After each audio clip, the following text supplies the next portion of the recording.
రాష్ట్రంలో త్వరలోనే రుణమాఫీ. అవును, మళ్ళీ రుణమాఫీకి సంబంధించి ప్రభుత్వం ప్రకటించింది. నేతన్నలకు ముఖ్యమంత్రి రేవంత్ రెడ్డి ఇచ్చిన రుణమాఫీ హామీని త్వరలోనే నెరవేరుస్తామని రాష్ట్ర వ్యవసాయ మార్కెటింగ్ చేనేత జౌళి శాఖ మంత్రి గారు అయితే తెలియజేశారు.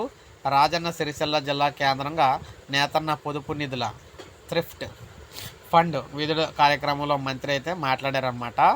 అయితే ఈ సందర్భంగా మాట్లాడుతూ తుమ్మల ప్రభుత్వం వద్ద నివేదిక ప్రకారం 33 కోట్ల మేర నేతన్నల రుణాలు అయితే ఉన్నాయని, త్వరలో కేబినెట్లో చర్చించి నిధులు విడుదల చేస్తామని చెప్పారు. నేతన్న చిరకాల కోరిక నూలు బ్యాంకు ద్వారా ఇంతవరకు 100 సహకార సంఘాలను 2500 టన్నుల నూలు అందజేసినట్లు తెలిపారు. రాజన్న సిరిసిల్ల జిల్లా వస్త్ర పరిశ్రమ గత ప్రభుత్వ వివిధ పథకాల కింద 290 కోట్లు బకాయిలు పెట్టగా పలు విడతల్లో విడుదల చేస్తూ వచ్చాం. అన్ని బకాయిలు ఉంచిన మాజీ మంత్రి కేటీఆర్ వస్త్ర పరిశ్రమలో నెలకొన్న బ్యాంకు బిల్లులు సమస్యను పరిష్కరించాలని ఇటీవల ప్రభుత్వానికి లేఖ రాశారు. త్వరలోనే బ్యాంకు బిల్డింగుపై ప్రభుత్వం నిర్ణయం తీసుకుంటుందని అయితే అన్నారన్నమాట.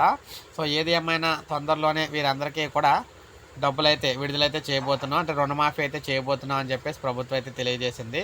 సో ఇది మనకి తాజా సమాచారం. ఒక లైక్ చేయండి, సబ్స్క్రైబ్ చేసుకోండి, మన ఛానల్ సబ్స్క్రైబ్ చేసుకోండి.